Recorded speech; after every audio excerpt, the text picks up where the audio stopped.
Brigu became intensely devout about Shiva that he became very feminine. So Parvati felt little irked by this, so he asked her to move. Oh, Shiva was just amused by this tiff that is going on between his wife and his devotee.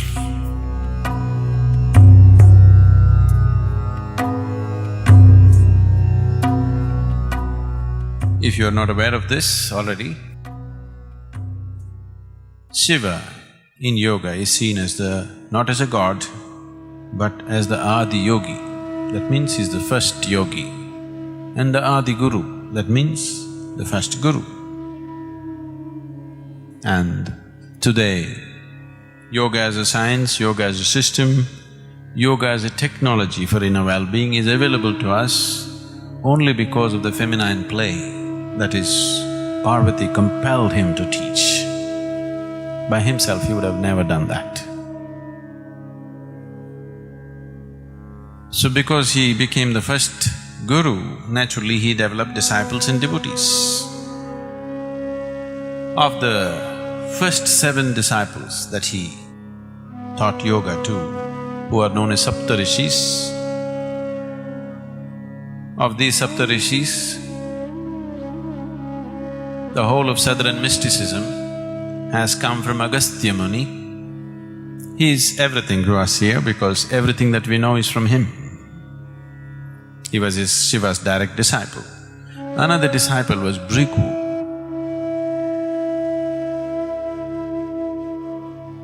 Brigu became intensely devout about Shiva that he became very feminine, because devotion is feminine. He became a great devotee of Shiva. So every day he comes and he wants to do… 3 times he wants to circumambulate Shiva. That means he wants to do pradakshina 3 times. He doesn't start his day without doing that. And Parvati is right here. By now she is also a fully enlightened being, but he ignores her completely and he goes only around Shiva, never around both of them. So Parvati felt little irked by this. So one day, she sat close to him. Then Brigu came and there was no way to go around Shiva without going around Parvati, so he asked her to move. This is the way of a devotee. They are not logical people, very feminine, but they're intense. Parvati said, "Why should I move?" He said, "I will go only around the Lord, not you." Brigu saw there was not enough space for him to go around Shiva alone, so he converted himself into a mouse and went around Shiva alone, ignoring Parvati or excluding Parvati from the circumambulation.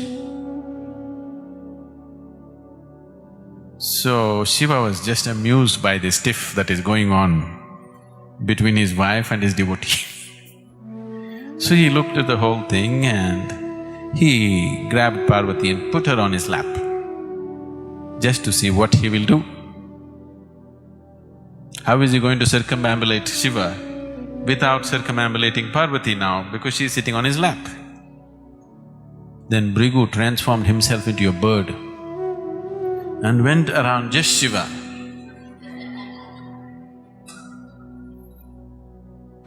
Then Shiva was completely amused by this devotion, very pleased and also amused by the way the devotee is expressing himself and the way Parvati is getting fired up because of this discrimination. So Shiva said, "Okay, let's see what you will do." And he just merged her into a part of himself.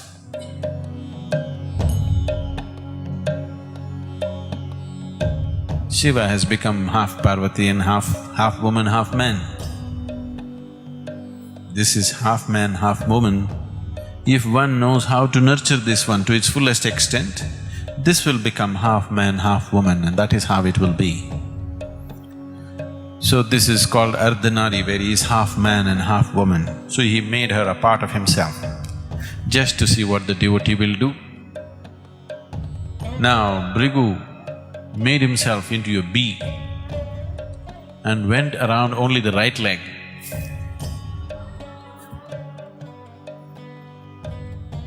So Shiva and Parvati, both of them laughed and they said, "This is not a man. He's too feminine. What he's dedicated to is everything to him. He's blind to everything else." So he just buzzed around the right leg refusing to go around the left leg because this is Parvati.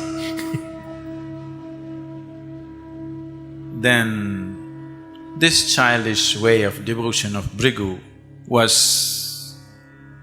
amusing and nice, but at the same time, Shiva did not want Bhrigu to be lost in his devotion and miss the ultimate nature of the existence. So, he got into the yogic posture of Siddhasana, where there was no way for him to circumambulate his leg or any other part of his body. If he has to do it, he has to do it for both these principles of feminine and masculine.